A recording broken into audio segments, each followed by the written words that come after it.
On a reçu des produits là, c'est bon. Mais les mains, tout ça.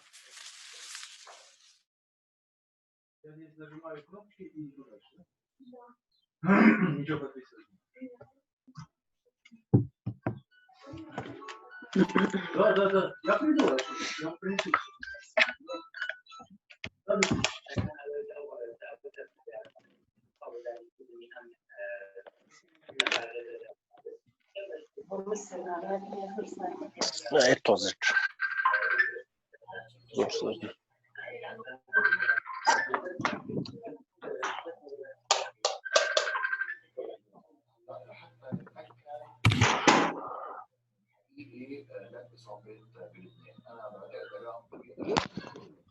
الرسم اللي موجود هو 131 الان بس بعد اقدر اكبر لانه مثل ما قلنا ما في حصاد متوقع.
ده أنا توزع كاميرا برسكو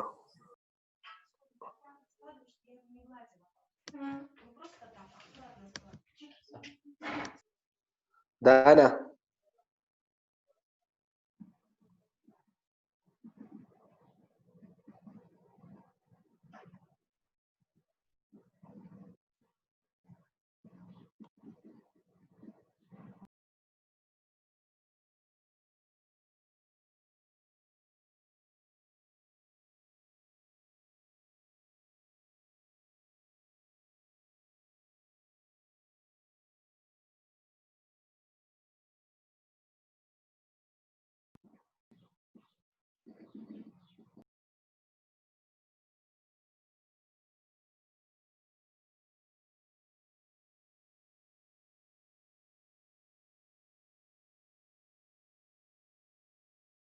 And he asked, it was panic, and it was, I don't know that, and this is writing.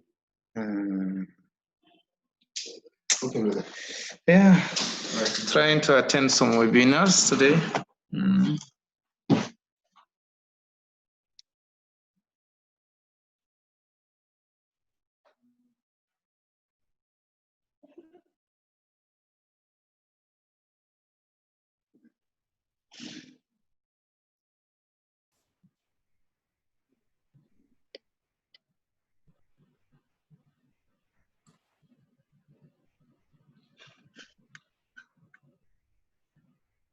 Hi, Alex.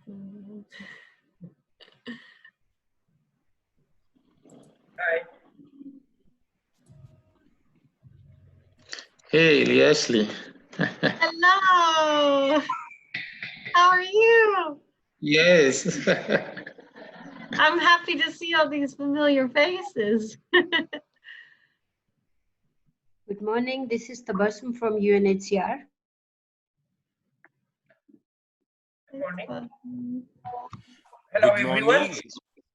Hello, everyone. This is Firas from JRS, Jesuit Refugee Service. Hi, Firas. Hi. Good morning. This is Christian from UNAIDS, RST, ESA. Good morning.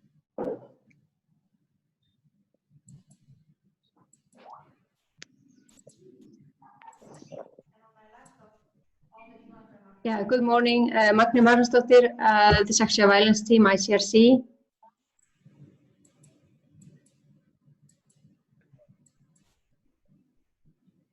Good morning. This is Ali Zidan from UNFPA Erbil, based at Karachi, Iraq.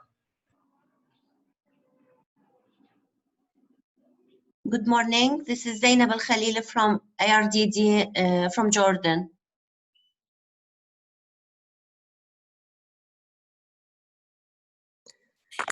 Good morning, everyone. This is Jessica from the GBV AoR in Eastern and Southern Africa. We're going to get started in just about 4 minutes, but since we have multiple speakers, we're depending on everyone to put themselves on mute. So if you could, within the next 2 or 3 minutes, please put yourselves on mute so that we have a clear line for our presenters today. And welcome, everybody. It's so great to see you all. Okay.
Good morning, everyone. We're going to get started because I want to make sure that we stay on time.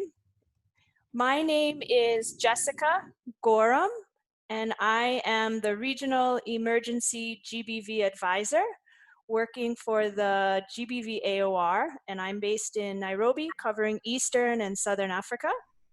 And I'm here with my teammate, Luana De Souza, who is also the GBV Specialist here in Eastern and Southern Africa. And I'm happy to see that all of my colleagues and teammates are mostly on the line as well. I saw Leah Ashley, who is representing the Asia Pacific region, Pam.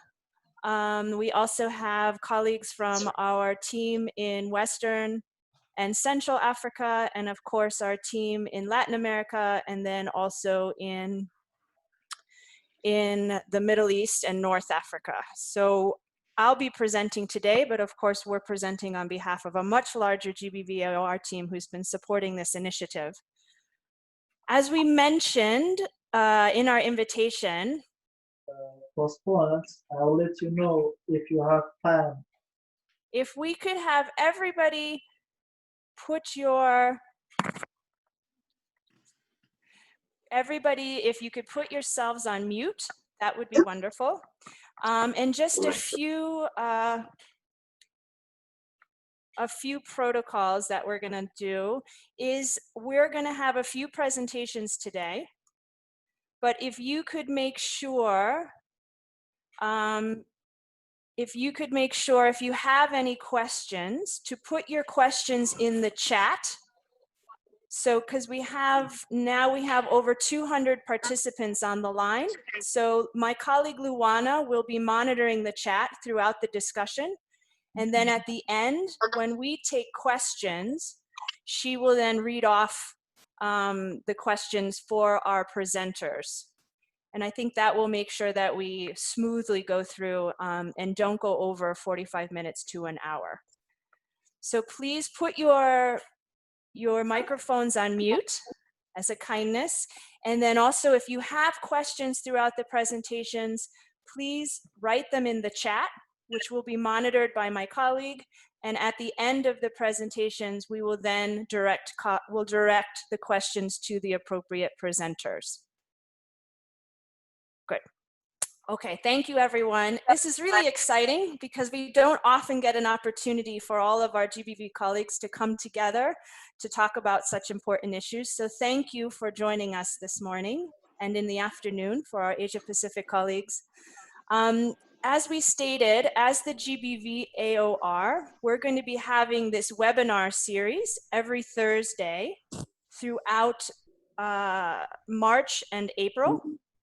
So we will have them pretty much around the same time on Thursdays. We'll have them in the morning in English, and then our colleagues in West and Central Africa and also here in East and Southern Africa will facilitate the same webinar in the afternoon in French. Some of the topics we will be discussing are, today we'll be discussing COVID-19, the gender implications. We will also be presenting some guidance that was developed by the GBV AoR. Next week, we'll also focus on some very practical ways that we can implement some of the actions that we're going to present today. So if you are in a GBV working group or a GBV subcluster throughout the world, then this could be also very helpful for you in terms of practical ways you can integrate some of the guidance that we're presenting today.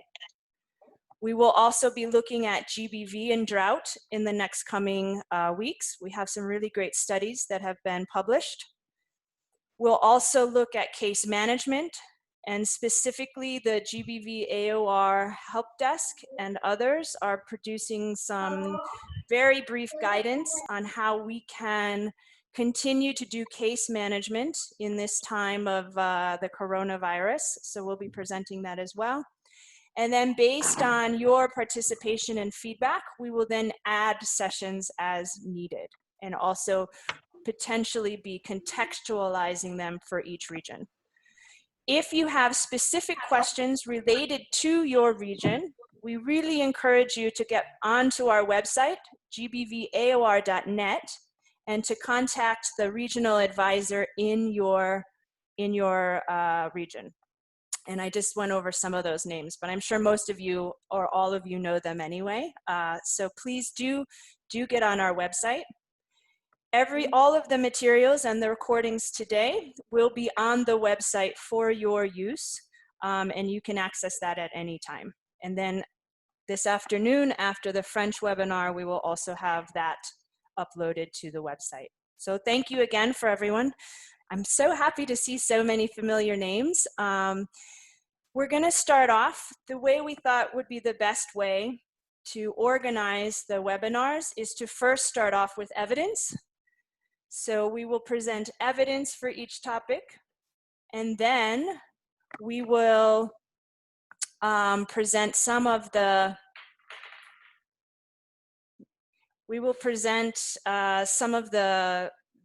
guidance that we've developed at the AoR. So I'll start now. So as I said, we're going to do the impact of COVID on women and girls. First, we're going to have a presentation that's led by Claire Wenham. And Claire, you can correct me if I'm mispronouncing your name. And some of her colleagues who have put together a evidence digest, and that was recently published in The Lancet. And I'll let her explain a little bit more about her background. And then we're also really pleased, the next presentation will be some evidence that's been presented by CARE's research team.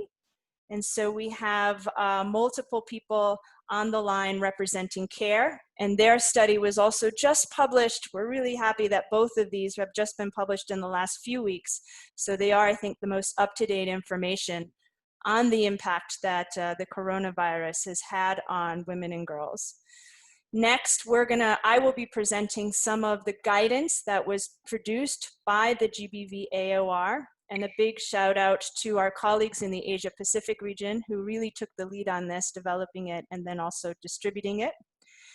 And then lastly, we just have one page on key resources. So what you see today, we're going to have a link in the links to all of those resources on the last slide, which you can access on the GBV AoR website. So without further ado, I think I'll turn it over to Claire, if you want to get started. Sure. Hello, everybody. Good morning.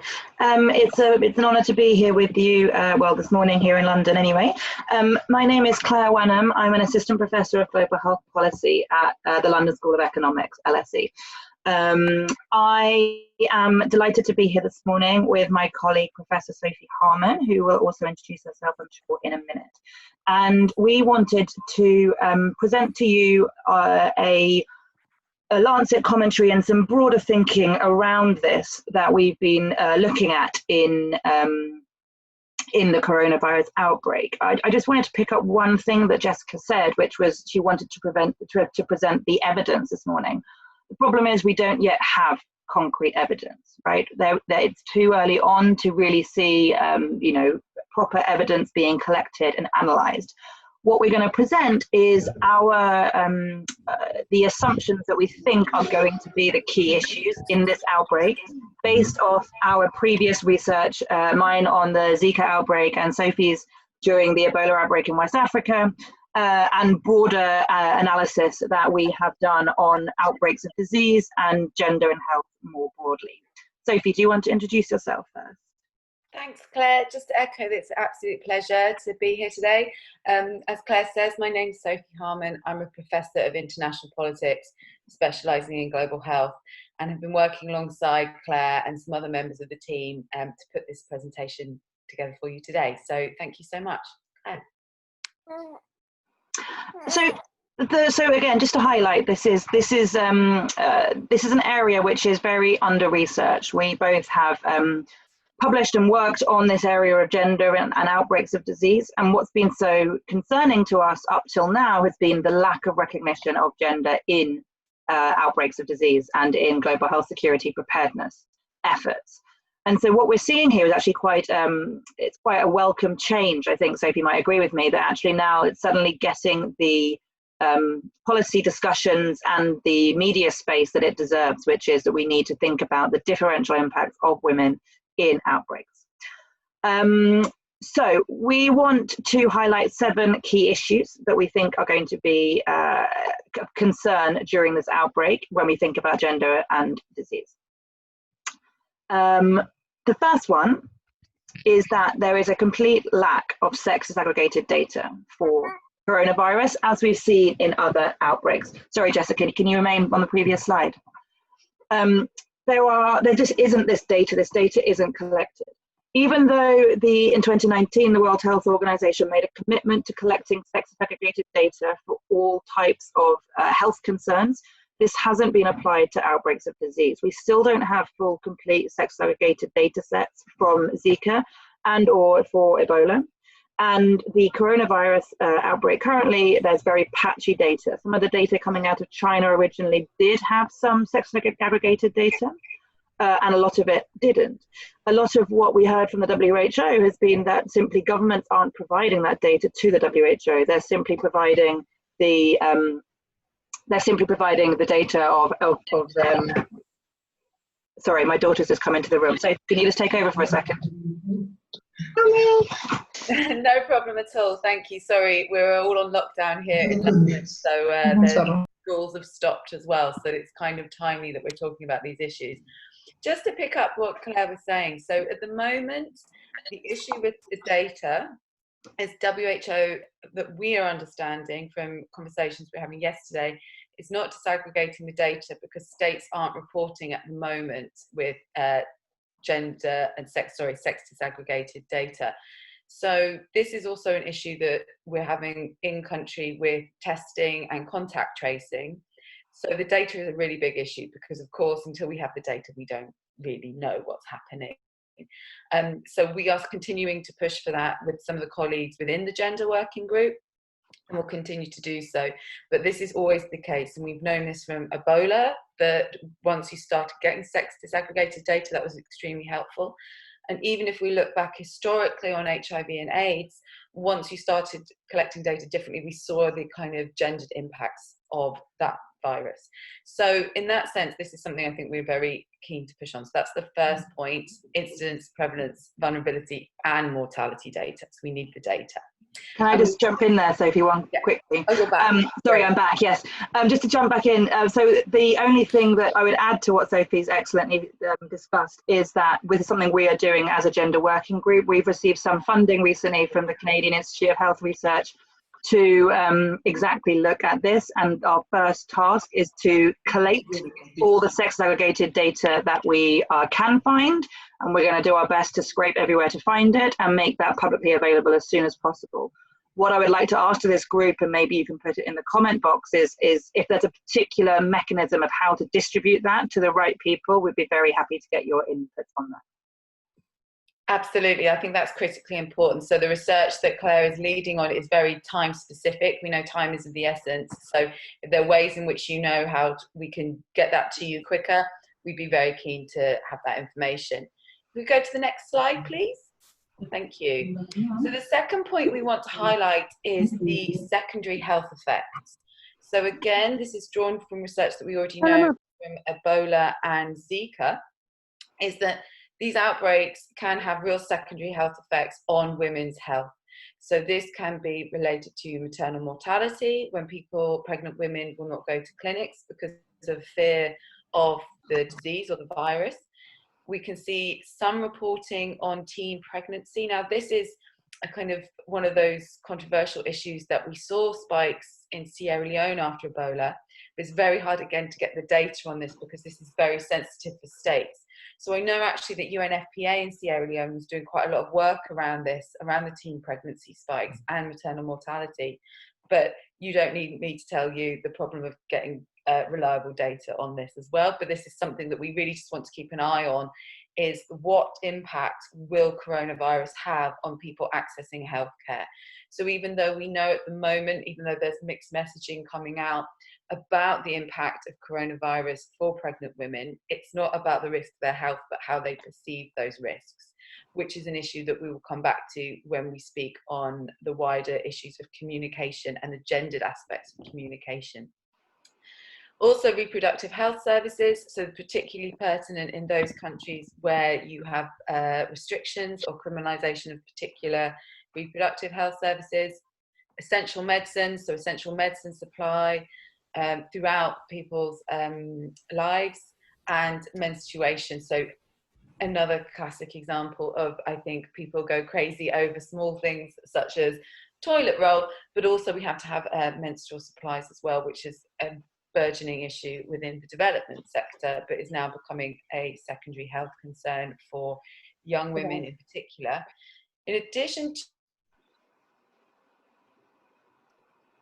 okay, sorry, was I muted there for a reason, Jessica? Sorry.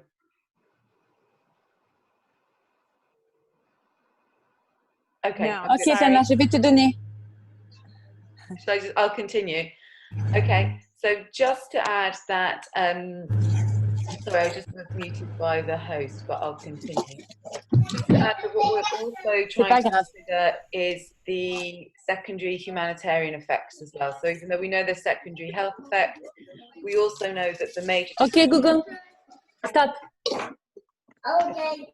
We're also going to note that there might be wider effects within the care sector, food delivery, as livelihoods are affected as well, which is something that we need to consider the gendered dynamics of that too.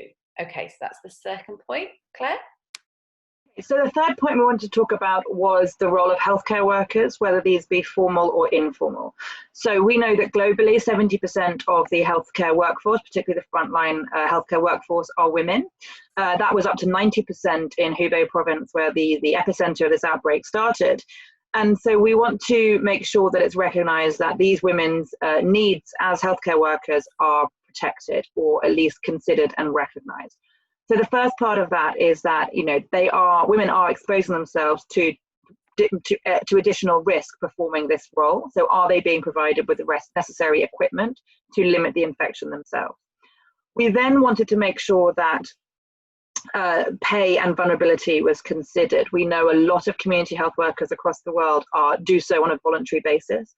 And if they are taking these additional steps to put their lives at risk and their families' lives at risk, we want to make sure that that is duly considered and recognized financially, particularly at a time when other areas of their economic security might be being challenged if they are unable, if their family members are unable to work. We want to ensure that there is recognition of their risk taking there. I think that's quite straightforward, that one. So I think we should move on to the next one, which is the additional care burden that women perform. So obviously women perform a role as carers in the formal sector and informal sector as healthcare workers. But we also know from previous outbreaks and more broadly from gender studies more holistically, that it is women that provide the majority of informal care in the home. So if they have a family member that's sick, whether that be a child or an elderly relative, they're the ones who are going to be performing this additional care, exposing them to additional risk, but also increasing their labour within the household, meaning they have additional responsibilities of care to do this. Particularly in this outbreak of coronavirus, what we're concerned about is school closures. So we're seeing school closures across the globe now. In the UK, as my daughter is sitting with me right here, school closures in the UK, which means that what's happening to that additional gendered burden, right? Normally, because of the gender burden in societies, that extra additional burden fall onto women. This might mean women aren't able to go to work, and that can jeopardize their own economic security in that way. There's a secondary intersectional concern there with what happens with closures of care homes or respite care for children with particular needs, particular health needs or disability needs, and how do we account for that additional labour within the home and making sure women have the necessary support, whether that be financial or more practically, to do so. I'm going to pass over to Sophie and put myself on mute for a minute. Yeah, no problem. Thank you, Claire. And lovely to have your daughter illustrate some of these issues as you explain them. It's perfectly timed. Okay, so the next point that we would want to talk about is the fifth point, which I suppose is very particular to this group, which is violence against women. And this is, I think, something that is an emerging part of the gender and outbreaks literature that hasn't really been developed as much as the care part or the issues around data. Now, there's two fundamental questions I think that we have around this. The first, and is getting quite a lot of attention now in Europe, is around self-isolation and isolation risks.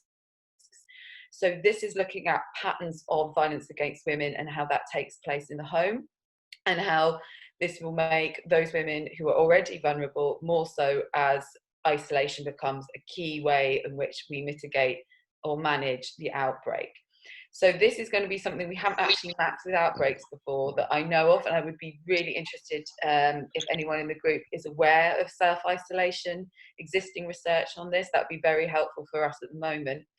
The other issue, of course, is quarantine. So quarantine, again, we see from Ebola, there was more anecdotal reports of sexual violence within the quarantine areas, both domestically in the home, but also, again, anecdotal reports of this happening from the security and military personnel who were managing the quarantine areas. Again, the really tricky thing with this is being able to triangulate some of that information. So even though this is well spoken about, reported, people who are working in these areas during the Ebola outbreak, and sorry to clarify, this is specifically looking at the Ebola outbreak in Guinea, Liberia and Sierra Leone, and these are reports coming from Liberia and Sierra Leone. So even though this does also relate to the DRC context, I just want to be really clear about that. Sorry, I should have done that from the start. So this is something else, is with the involvement of certain security actors in quarantines, having them sensitized to some of these issues. So the issue we have there with violence against women is self-isolation risks, quarantine risks, and combined with that, we have to think about the sensitivities of people who are managing both quarantines and curfews, and sort of explaining, you know, the kind of risks that are there. So even though this is quite well done to an extent in the humanitarian space, because global health and health outbreaks are seen as something distinct to humanitarian crises, those same protocols are sometimes missed. So there's an opportunity here to try and link this expertise that UNFPA has specifically to some of this work to ensure that we're really attentive to that. So we would be really interested to hear any suggestions or any existing research that's happened in the context of outbreaks. We do have some tentative research on this, but again, it's definitely the one area that is both very pertinent, but then also lacking slightly. So next slide, please. It's already on. Okay, so the sixth point that we had, sorry, it's on the slides, but I hope you can follow, is on presence, inclusion and funding. So this is about funding and policy. So at the moment, as Claire said at the beginning of the conversation, what is really different from many of the previous health outbreaks we've had, whether that's cholera in Yemen, Ebola in the DRC, or Ebola in West Africa, or even Zika, is that people are actually talking about the gendered aspects of the outbreak, which is incredibly welcome. So we can see this across social media, in media reports. I think the Lancet publication had a real trigger point for lots of people to be talking about this, and we're having this conversation, and we're having it relatively early into the outbreak, whereas normally this is an afterthought. However, there is still a massive gap in that then coming into the strategies. So we're not seeing gender at the moment within international, national or sub-regional strategies. So even though there are some conversations, we still see that this is an issue, that gender is a secondary issue or seen as something that we talk about a little further on into the outbreak. So that's a really big thing. And the reason why, obviously, and again, I'm sure you're familiar with this, is we're really keen to push this, is that you don't have any budget allocation unless it's in the strategy. So there's a lot of rhetoric, and I think that's great, but we're still not actually seeing the kind of hard translation of this into strategy points or advocacy points, really, and therefore funding.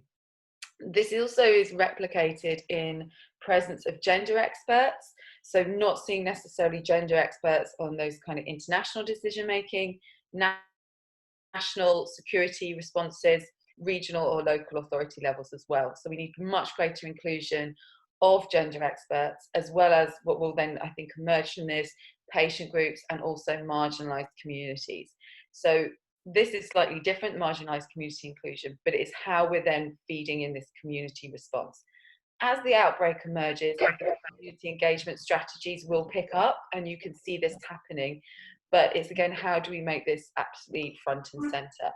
What we've learned from the past is that you have lots of people banging down the door to get a seat at the table with different outbreaks to say we need to consider gender, we need to consider all the secondary effects data that we've just explained, but again, they're not getting that seat at the table. So I think this is a real opportunity here. It's not lost on lots of people that gender is suddenly become topical. Now this is an outbreak that is affecting people in Europe and North America, and now women are actually thinking, oh my gosh, how am I going to manage these care effects? If that's an opportunity, I think this is an opportunity that we take to push it. It doesn't matter what's happened in the past, but I think we need to think about how we can push that forward. Unfortunately, part of that is getting the data to therefore justify that, but I suppose we can come back to that as well. Okay, so then my further point is about broader gender inequality. So that's point 6 or 7. So this is, again, what's going to happen within the kind of the outbreak itself, and then also the post-recovery from the outbreak domestically. So this is the fear, is what's it going to happen on women's economic empowerment, women's ability of livelihoods, and I think this is a question that a lot of people are worried about and don't really have the answers of, and this may be something that's more related to your partners working in the World Bank or UNDP, but again is something that we think we should try and flag. It's again this kind of tension between what do we do between the health as potentially as a human thing in more humanitarian ways for kind of post-recovery effectively. So that's something just to flag and consider. Claire, are you still there? I am. I'm really aware we've gone over our time, so I'm just going to say one sentence on number 7, which is one of the conversations we've been having as a gender working group is thinking about how can we actually reach these women and find out what the issues are. If women are all self-isolating or in quarantine, how do we actually undertake the research to find out what these issues are, and how do we then use that, say, and we think technology is the way that we can do this, reaching out through WhatsApp, through Skype, whatever it might be that people have access to. But how can we also use that same technology to keep women safe? Can there be some sort of mechanism by which, if women feel like they are at risk or vulnerable in their self-isolation location, wherever that might be, can the use of technology be a lifeline for protecting them in some way? I'm going to not say any more on that. If anyone wants to ask questions, they can. I'm aware we're out of time. So apologies for running over, and we look forward to hearing from our colleagues from CARE. Thank you, Claire and Sophie. I think you gave us a lot to think about, and we're going to build on what your research has shown. And we're going to quickly pass over to the CARE team. I know we have Chrissy and Izzy on the line, so I'll let you all kind of introduce yourselves and talk a little bit about the study that you have just done as well, which I think is also a compilation of previous work. So as I said, we've been getting a lot of questions in the chat, which we appreciate. And after we present everything, we'll come back to questions. So I appreciate everyone adhering to those protocols. So CARE team. Great, thank you, Jessica. And hi, everyone. Thank you so much for having us today to present on our key findings of our policy paper. And thanks to Claire and Sophie for a really great presentation. I think some of the analysis that we have touches on a few of the key points. So I'm Chrissy Hanif, and I'm CARE's Emergency Response Specialist for Gender and Emergencies. And I'm joined today by Izzy Isadora-Key. So I might just hand over to her quickly to introduce herself. Thanks, Chrissy. Hello, everyone. My name is Isadora-Key, and I'm CARE's Global Gender and Emergencies Coordinator. And Chrissy is going to be giving a presentation to you today that really does build on and supports the work that Claire and Sophie have been doing. So hopefully you'll see where the points of intersection come, but also, you know, from a humanitarian programmer's point of view, what some of the findings that we're finding are coming through. So over to you, Chrissy. Great, thanks, Izzy. So CARE developed this policy paper largely based on a secondary data review to look at the gender implications of COVID-19 outbreaks in development and humanitarian settings.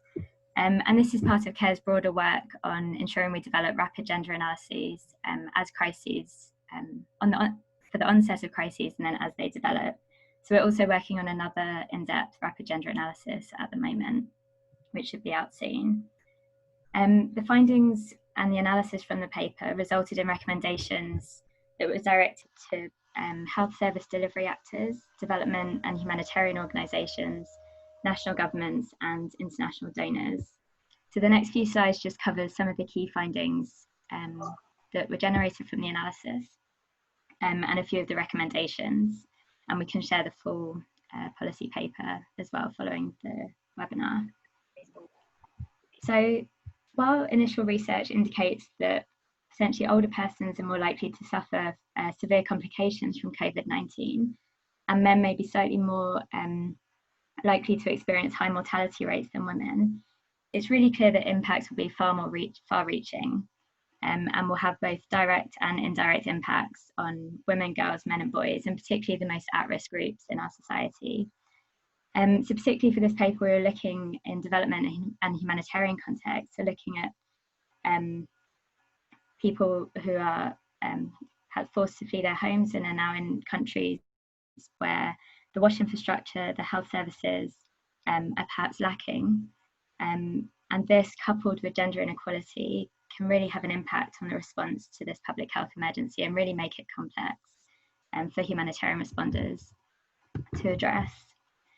So informed by lessons learned from past public health emergencies, some of which were touched on in the previous presentation, the analysis that we had really did show that the COVID outbreak could disproportionately affect women and girls in a number of ways. And this could have effects on their education, food security, nutrition, health, livelihoods, and protection. So one of the first areas we looked at, and again this was touched on in the previous presentation, was the role of women as caregivers in the home. So with women being expected to be responsible for caring for children, caring for sick and elderly family members, this may expose women to a greater health risk. And this expectation for women to act as caregivers does follow them outside of the home. So we had 70% of health and care workers globally tend to be women, and this increases the likelihood that they can be exposed to the virus both inside the home and in their formal paid professional work. So in addition to the caregiving burden, social norms in some contexts may also dictate that women and girls might be the last to receive medical attention. This can have increased risks, particularly in this context, for older women and those for chronic conditions and weakened immune systems. We looked at the fact that women living in development or humanitarian settings may be engaged in more informal, low-wage activities that are particularly prone to disruption during public health emergencies and humanitarian crises. Research showed that during the West Africa Ebola outbreak, there were restrictions on movement of goods and people, which hampered women's trading activities, as well as their ability to engage in agricultural work. So this, coupled with the loss of income potentially from the death of a family household income earner, had long-term and widespread economic impacts on women. And a final gender impact we looked at was in areas of heightened food insecurity and malnutrition, particularly during public health emergencies. This can have detrimental impacts on women and girls, where food becomes scarce, and perhaps women and girls who are more likely to already be malnourished or maybe eat last or eat least within the family could face additional health complications, which then in this case can lead to increased susceptibility to the COVID-19 infection. If we could go to the next slide, please. So there were two key findings on the focused when we look at the risks of gender-based violence on women and girls in this crisis. So we know that crises can exacerbate gender, age and disability inequalities and place women and girls and other at-risk and vulnerable populations at an increased risk of GBV, including intimate partner violence. And as was mentioned before as well, IPV instances may increase if movement restrictions or quarantine measures are put into place. And it's already been reported in this context from right activists in China that domestic violence cases were seen to have risen due to much of the country being quarantined during the outbreak. So this will definitely be something to keep an eye on as we go through the crisis and as it evolves in different contexts. Further with WASH infrastructure, with this being limited perhaps in rural situations and overburdened in urban areas, there's often insufficient supply to meet the increased demands during public health emergencies. As resources become scarcer, coupled with the increased risks of GBV, women and girls can become more vulnerable when travelling to collect water for household use or using latrines. So not only is there a real risk that GBV instances could increase during the crisis, but there'll be multiple effects that will compound then the risk and vulnerability for survivors of gender-based violence. So one key area was the reduced access to services. So while many resources are being diverted to dealing with the COVID-19 crisis itself, this could reduce the services that are available to survivors of gender-based violence. So two key ones we wanted to highlight. The first was access to psychosocial support. In the crisis, the need for mental health and psychosocial support is likely to increase. So for frontline health workers, women and girls with additional caregiving burdens, the fear and anxiety that may exist in communities as a result of the outbreak could increase the caseloads. And this, combined with the diversion of resources for psychosocial support, can create critical barriers for survivors in accessing this response service. Secondly, the constraints to what we know are already limited sexual and reproductive health services, such as clean and safe deliveries, contraceptives, pre and postnatal health care. And particularly when we look at specific groups, the unique SRH needs of adolescent girls may be particularly affected as resources are limited. If we could go to the next slide, please. So the policy paper touched on a few key protection risks for children. One being with the continued school closure that's happening in many contexts, and the increased burden that this may create for girls, particularly in the caregiving role within the home. Further, the economic impacts of the crisis in general may force families to take their children, but particularly daughters, out of school to engage in work, or this could potentially lead to other risks, for example, increasing risks of early child and forced marriages. We know that separations of children from their caregiver can be extremely detrimental to children and can increase risks of exploitation and abuse and psychological trauma. In this case, particularly if caregivers become ill, they might die or be quarantined, and particularly for those children that are living with elderly relatives, because we know that older persons appear to be more susceptible to the complications associated with the virus. Another at-risk group we were looking at was female migrant workers, so particularly those engaged in care and domestic work.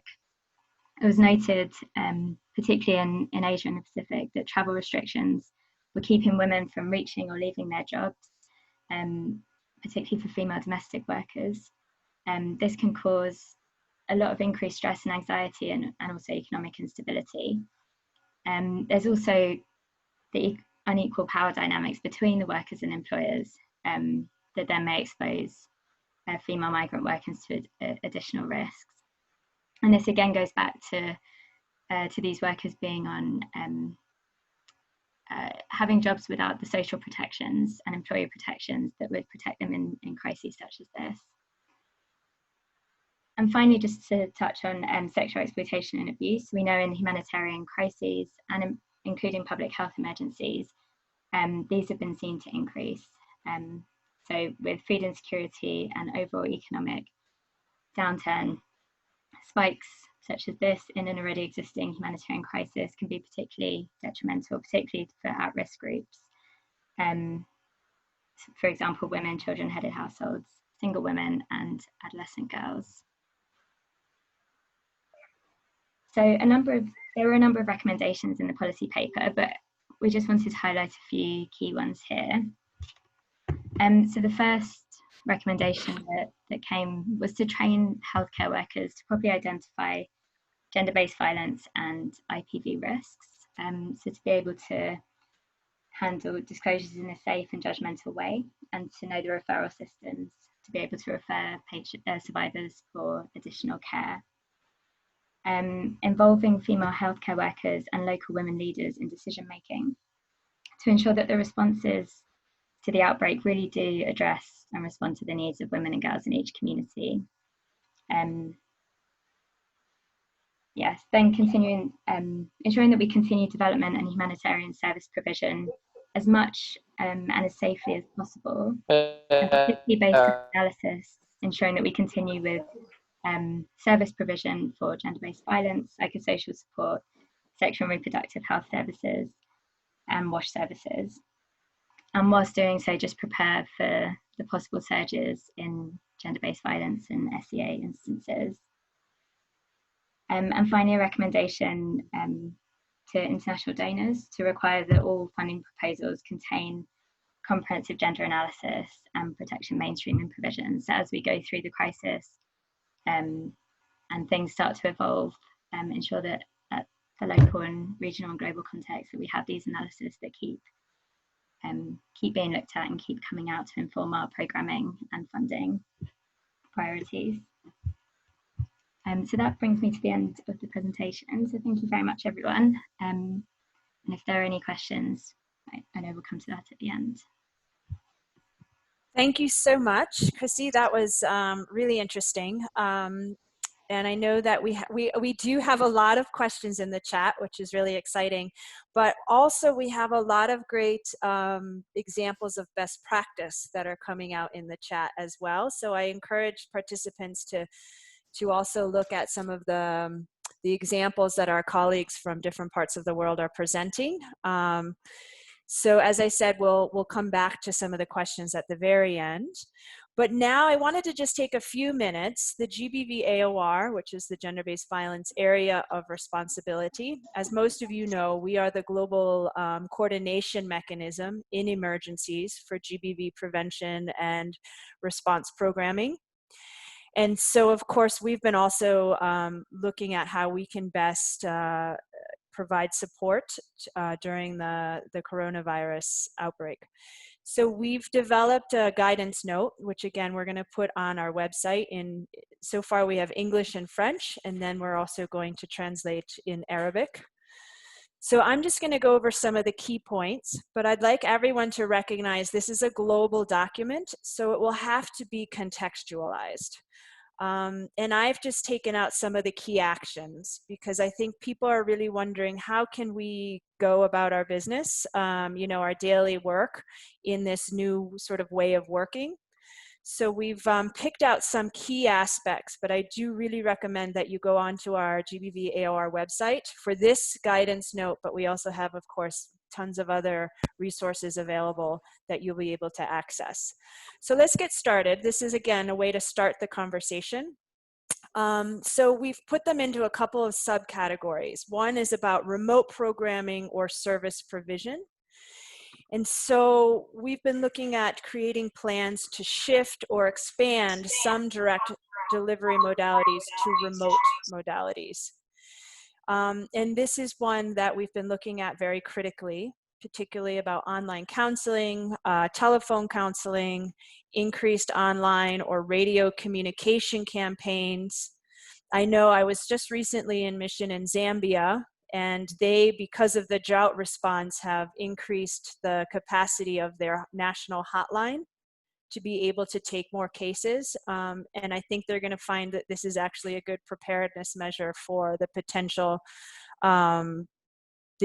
impact of the coronavirus as well. Some of the others is about revising GBV referral pathways to reflect any changes in service operation hours or access points. And I think this was mentioned by some of our previous speakers. For instance, here in Kenya, some of the hospitals are being designated specifically for coronavirus response. So we need to make sure that there's an understanding among our community of where women and girls can get the services that they need aside from a coronavirus response.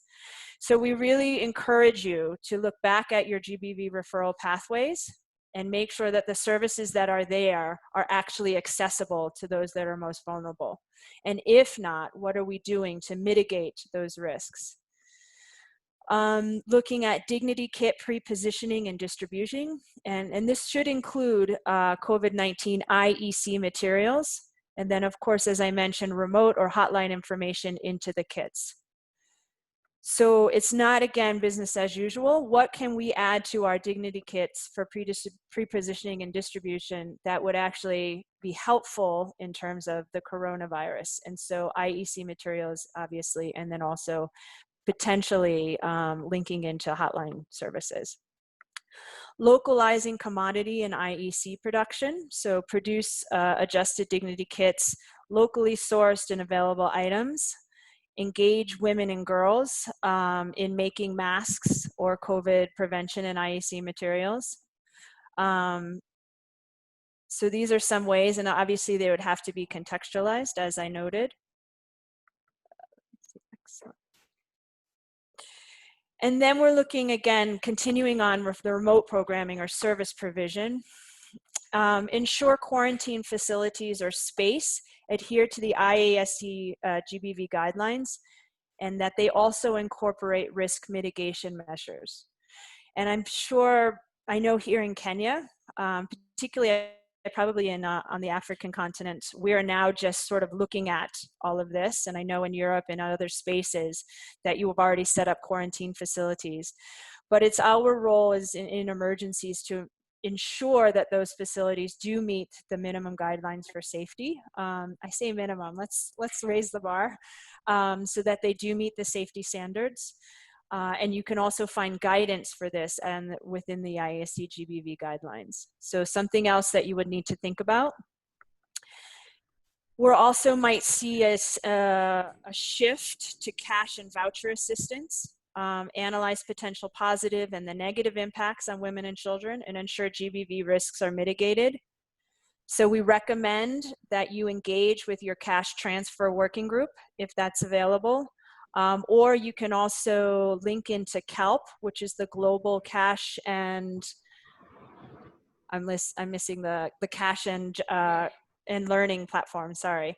And so we can also give you, there's links to those as well on our website. But if you're in a country that's really using cash and voucher assistance, we need to understand the dynamics that we'll have in this new current environment.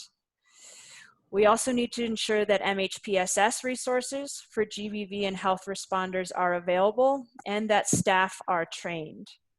I know in some of our contexts, as I said, we're seeing more remote MHPSS services. So something to think about in your countries. Can you increase the capacity of hotlines and other resources to make sure that those services can still be provided? In the resource section, the MHPSS working group has developed guidance, and we have a link to that at the end on that slide. And I know we have some of our MHPSS colleagues on the line, which we're really happy to see. And then lastly, create guidelines on safe operations and management of women-friendly spaces, child-friendly spaces, safe houses, and other collective spaces specific to COVID. We already have global guidelines on how to set up these mechanisms, but now with ways to mitigate the spread of the virus, we need to reevaluate some of those guidance on how we can best mitigate the spread of the virus. So let's look at communication and community engagement. Again, we recommend when looking at domestic violence or intimate partner violence, check if and how hotlines are still operational. Fortunately, with hotlines, I know that many of the ones in our region, it is kind of an isolated mechanism. So in fact, they are probably still operational. And I know that we have some who are able to even operate from home. So these are things that you can look into. As we know, though, in the midst of a crisis, it's we're usually scaling up existing services. It's difficult to engage in new services, particularly something like a hotline, since it does take a lot of resources and also training to be able to operationalize a hotline. That's understood. And I know this isn't representative of every country as well. Communication should be adapted to women and girls, language, formats, and channels that they have access to, understand, and trust. And this is a key one, because I think a lot of what's been, what we have found is a lot of the information that's being disseminated is really through social media. And so there is a lot of fear around the virus spread, particularly for women and girls. And so we need to make sure, again, and I know you do this in your everyday work, but really understanding the impact and fear around information dissemination, and also how much of the information that they are getting is through social media. So community engagement with messages which include prevention of GBV, including domestic violence, PSEA, revise and disseminate life-saving GBV messages in coordination with other sectors. And this is something we're also working on at the global level for the GBV AoR, which is these messaging. And if others have already developed key messaging around this issue, please do share with us. I know our colleagues in Iraq have mentioned that they have already have a draft of this. So it would be great to see what others are doing around this, and then we can create a global one that then can be contextualized. That is being worked on as well. Position IEC materials related to GBV prevention and services, COVID-19 screening desk services, incorporate protection trained staff into these screening areas. And I know for us in the context where we have IDP and refugee camps, this might seem a bit more practical, or maybe what we're already sort of doing anyway. But this is during the screening process, if we could in fact incorporate staff that are trained on protection, then we've seen this is helpful in previous experience just with refugee registration and IDP registration as well, as a way to mitigate potential risks for GBV. And then of course, keep two-way communication channels open and working. Follow up to see if there are questions and concerns, and provide a channel for them to feedback. And this is also something I think, depending on your context. I know in the Asia Pacific region, a lot of feedback channels are social media based. I know in West and Central Africa, where even accessing internet or Wi-Fi, or it becomes a lot more difficult. So again, we ask that you really contextualize these recommendations. And then when we look at assessments and coordination of the overall response, as we said, if we could integrate protection staff into the health response teams, if we could integrate GBV related questions into needs assessments. And I know from my perspective, from the regional perspective, I haven't received any requests yet for integrating into COVID-19 specific needs assessments. So we'd be interested also if anybody has any previous experience, and I think Claire, you had mentioned this as well, if people are doing specific assessments, gender or GBV assessments around this area, please let us know. Or if there's an opportunity to integrate into existing health assessments, we really need to build up our our experience in this area. So if you do have examples, we'd love to have that incorporated into the chat. So advocate on behalf of women and girls in the response.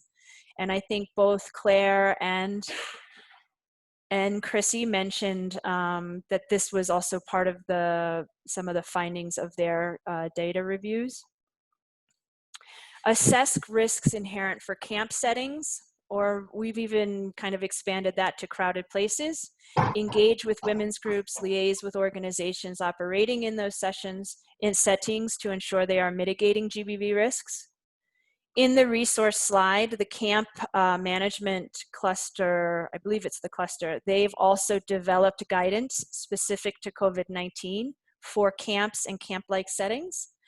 And they do have a protection section in that guidance. So for those of you working in IDP, even refugee or camp-like settings, we recommend please look at the guidance that was developed by our colleagues in camp management, because they do also have a protection section as well. I should also say that the Child Protection Alliance has also created guidance specific to this virus. So you can also look at specifics to child protection as well. And then this brings us to assess which groups may need to be targeted or prioritized for assistance based on vulnerabilities and need. And we're excited that next week we're going to be talking, we've reached out to HelpAge. We haven't confirmed their participation, but we expect that they hopefully will join us, that they're also going to be talking about the age dimensions of this virus, because I think we had a few questions in the chat about this as well. And so we will address that during next week's webinar. And then lastly, capacity building and staff well-being. Conduct remote trainings for staff on PFA and GBV referrals. I think this has really taught us a lot about what's possible. And so if you need additional support on staff capacity building or well-being, please do reach out to your Riga team or to your coordinators in country. This is part of our TORs.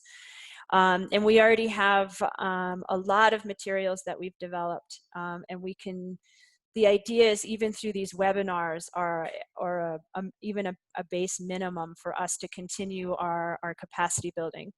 As I noted, we will have a webinar in the coming weeks on case management.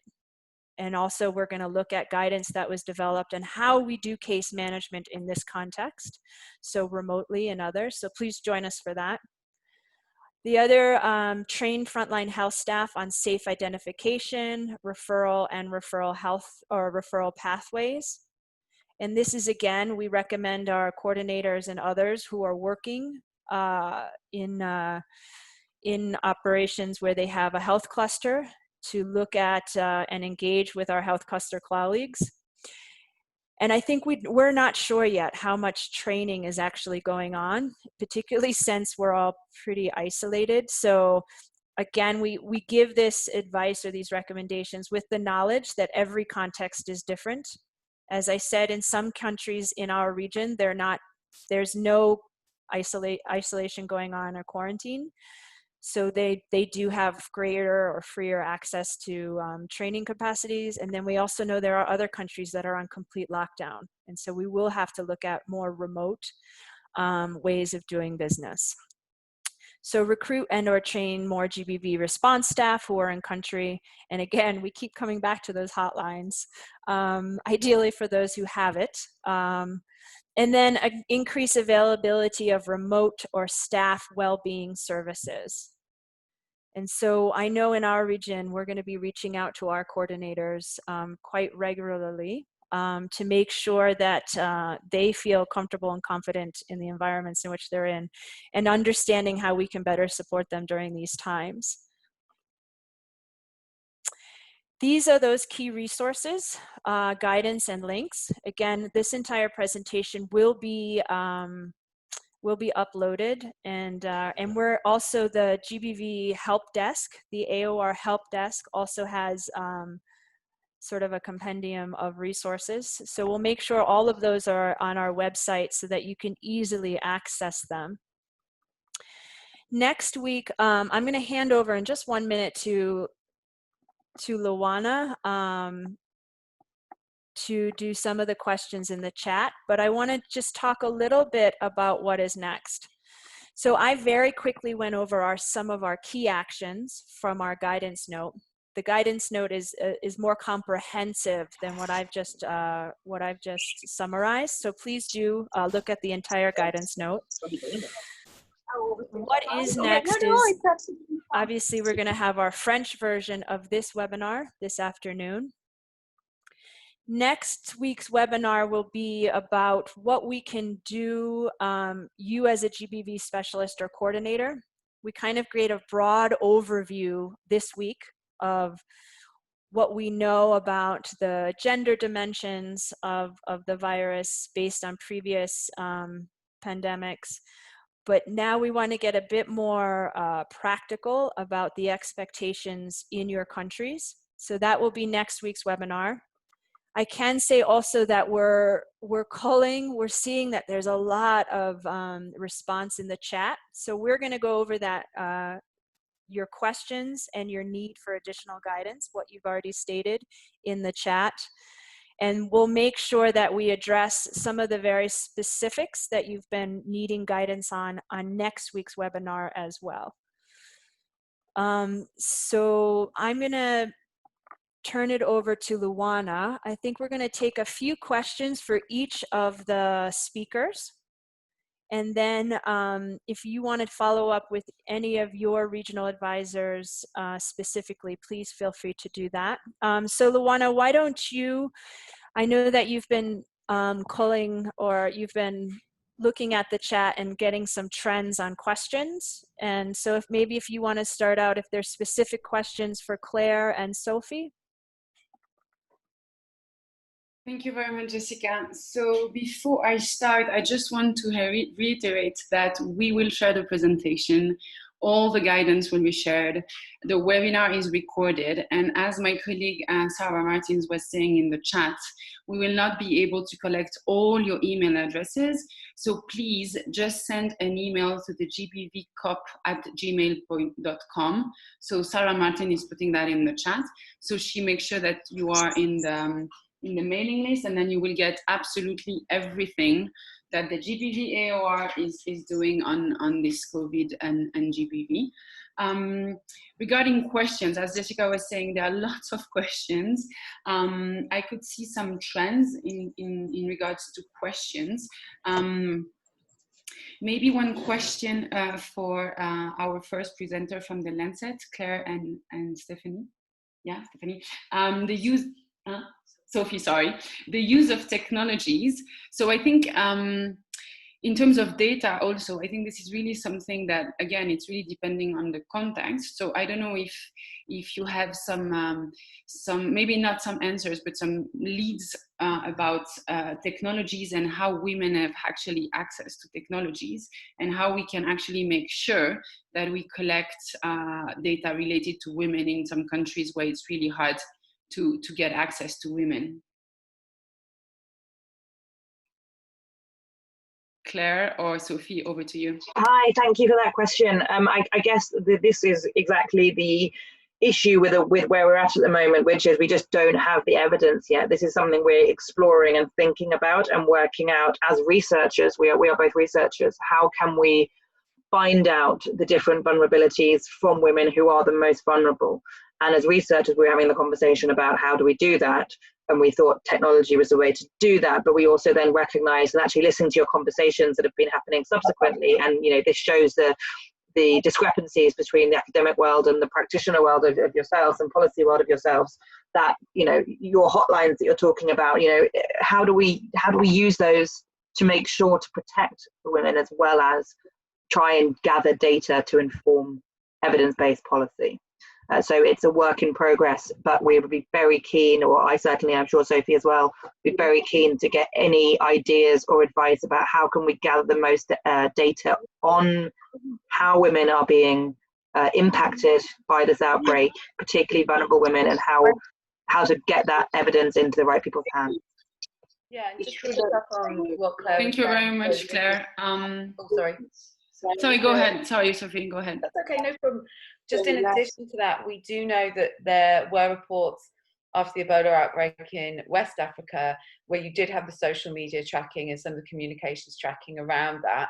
So there are people doing work on that in global health. And I think also, and that's also global health policy, so not even just the kind of communication specialists. What I think is very interesting is that hasn't been done in a gendered analysis. So I think that's going to come into the research that we're going to do to take that existing kind of work as well, to see what we can learn from that, as well as Claire quite rightly says, that this is something that we're actually definitely going to prioritise and take forward. Thank you. Thank you very much to both. I know this is all work in progress, but it's great to see that there is so much interest and questions. And I mean, just to see at the chat box, I can see like there are already so many best practices and lessons learned out there. So I have to discuss with Jessica how we can somehow capture all of this. I have a question for our colleagues from CARE about disability. So someone, I will not be able to find the question again, but someone asked about disabled women and girls, because we know that they are more prone to GBV in general, and we know they will be even more isolated and in quarantine, and they are also more prone to getting, so COVID, I don't know, I don't think we have the numbers, but they are more prone to get any kind of diseases as well. So my question, the question was, do there is anything out there on how we can make sure that we include disabled women and girls in our response and our prevention? Do you know of any best practice or lessons learned or anything we can replicate from other programming?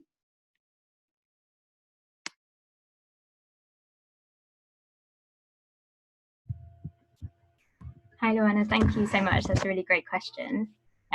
This is Chrissy coming in from CARE. In terms of the specific risks of persons with disabilities to an increased risk of GBV, is something we'd be looking to see if there's any information on for the next RGA that we're looking at. One thing we found was particularly, having similar, I guess, concerns as elderly people in terms of having those that require care or support workers to come to their homes on a regular basis. There were concerns that persons with a disability may be left more at risk if they can receive that support. Also, in terms of being quarantined, not being able to get access to specific information and information in different modalities. So in terms of having information about GBV services that are still operating and where these services are, that could be an increased risk if the information and messaging isn't provided in the right way. Yeah, in terms of kind of how they would be more at risk, there wasn't information on that at the moment, but it's something that we would look into for the next one. I don't know if Izzy wants to come in on that as well. Yeah, thanks, Chrissy. I would say that this is a fantastic question, and this is the intersectionality question, both for age, for sexual orientation and gender identity, for disability, for class, for a range of different issues. It's going to be something that is going to come in as we get more information coming out and emerging from the crisis. At the moment, we're not seeing enough data across the board, and I think Claire and Sophie made that point very clearly. And that means we don't have enough data right now on the specific impacts that we have seen. And again, if anyone has this data, please share it with us. We would absolutely welcome including this. But yeah, so far as we have seen, we haven't seen anything specific on enough coming out on disability, on LGBT inclusion, or on much of the intersectionalities. But that is within a broader context of a lack of gender and age disaggregated data across the board. And I'd pass to Sophie and Claire if they had seen anything different to that. We haven't in our research yet. But again, if you have it, please send it to us. Yeah, the only thing I would absolutely echo those points. I think they're really important. It's the intersectionalities of the data as well. I think the only things I've come across with the disability specific is coming from civil society groups. So civil society groups, again, saying, you know, we were trying to kind of raise these issues as they were occurring and people weren't listening to us. So there are common issues there, but then there's that double discrimination that you see. So again, it's coming from civil society, but lots of people aren't necessarily listening to those civil society groups. And so that would be interesting to have a way in which we can include some of their reports. I know Disability in Kenya has been very active on this as well, but yeah, more to be done. And just quickly, this is Jessica again. We do have our new IASC guidelines on disability, which includes GBV as well. So you can find those on our website. It's obviously broader guidelines, but I think it's relevant. You can pick out relevant tools and guidance for this situation as well. So you can find those on our website, the IASC guidelines for disability. And I know that WRC also as well has been doing work specifically around disability, yeah, GBV and disability. So we'll put all of that information again is on our website. And Jessica, if I can, just one extra practical point from Care side, if that's okay. Yes, please do. We do have a disability inclusion version of the Rapid Gender Analysis Toolkit for assessments. It's been developed in the Pacific with disability rights organizations and gender organizations there. It has not been tested everywhere, but if this is something that people want to use, we'd be delighted to make it available for you as you go forward with your gender and intersectional analyses in different countries. So do let us know if that's something that would be helpful too. Oh, great, great. And we'll reach out to you as well. Maybe we can put it in on the website, since CARE is one of our global members as well. So good, thank you. And I think Leona or Luana, any last questions? So before I go on, one last question for Jessica, because we have something for you, of course, as well. Just to say that in the chat, there were lots of questions about key recommendations for government, where we can find resources, PSS messages, but also how do we include men and boys? How do we work with the police and the justice? I mean, all these points are really well noted, and I think they are super relevant. And if some of them have not been covered in our presentation, because again, as Jessica was saying, we did an overview. So these are the kind of question that we will touch upon next week. And again, a lot of guidance and material is online. So you will be able to find lots of answers online, but if not, then hopefully we will touch upon next week. So yeah, the last question for Jessica before we wrap up. Lots of people in the group were asking about funding and how do we do as an organization, a frontline organization, how do we ask donors if it's possible to realign and reshuffle or reorganize the funding so that it's adapted to COVID, in the response to COVID. So I just want to have the feedback from Jessica on this, and that will be our last question. Really great question that I'm not sure I know the specific answer to. I know that this would probably be dependent, obviously, on your specific funding streams. I know for us here at the GBV AoR, we have been asking our donors to obviously give us extensions because we're not able to implement on the timelines that were originally anticipated due to the impact of this virus. And I don't have a specific answer to that, to be honest. And maybe it's because the region I am in, we haven't still in many ways felt the full impact. And I'd be interested if some of my other colleagues from the GBV AoR would like to also step in if you have guidance on this. It's a great question about funding. Maybe Leah Ashley or Stephanie or some of our global level colleagues, if you have any input on that question specifically. Hello, Jessica, can you hear me? Hi. If I'm allowed, I want to share what's happening, at least in terms of funding. Okay, who is on the line? This is Fanta, Jessica, Fanta. Okay, this is Fanta, who is our GBV coordinator from South Sudan.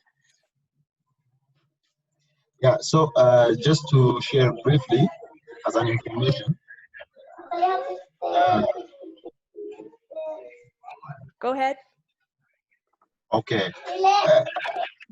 Last week, as I was coming for my R&R, I had a chance to meet with a WHO guy who is directly working on COVID-19.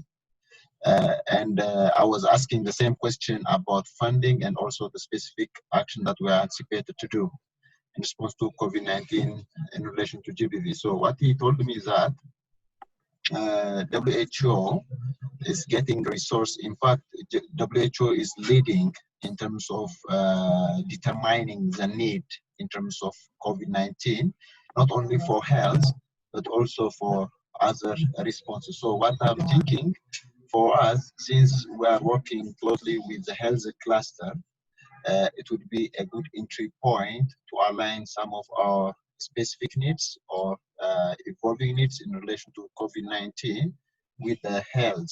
So that would be a good entry point to get something out of it, because it is the health, and also WHO is actually looking at that entry point.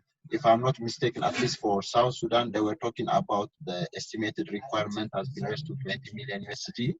So they were receiving different, not submissions, but also requirements. Different clusters were sending them. So that's what I have heard. Just to share information. Maybe it could be one entry point. Yep. No, I think that's relevant, and we can look more on this for next week. But thank you, Fanta. That was very helpful.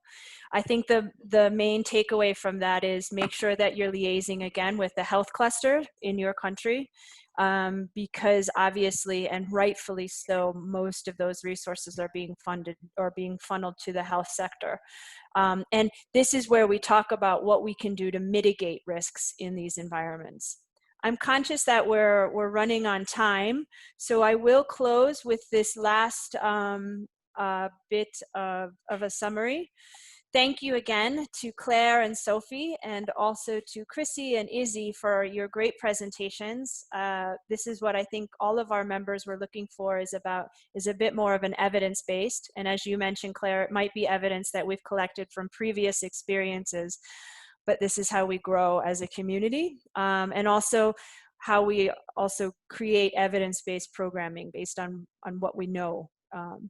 And so I hope you will look at our guidance note that was developed by the GBV AoR and go to our website for some of those additional resources that Luana mentioned. So if you're looking for MHPSS, if you're looking for health, if you're looking for cash and voucher assistance resources, we do have those.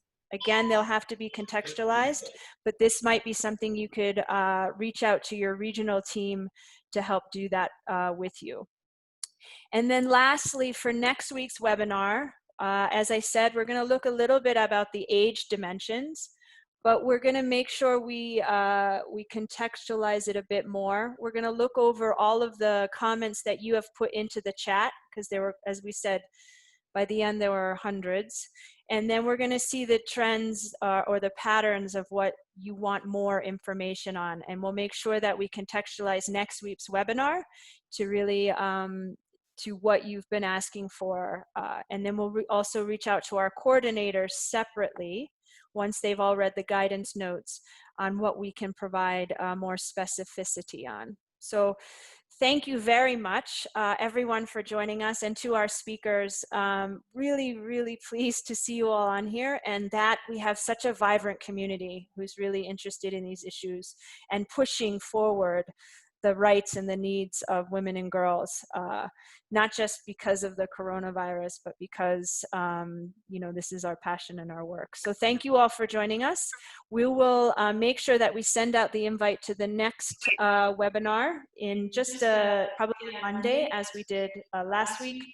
And please encourage your French speaking colleagues to join us this afternoon at 13:30 East Africa time, which is Nairobi time, and it will be the same webinar but in French. So thank you all again for joining us, and I look forward to seeing and hearing all of you next week at our next webinar, which will be held again on Thursday, 11:30 East Africa time. So thank you again. Thank you.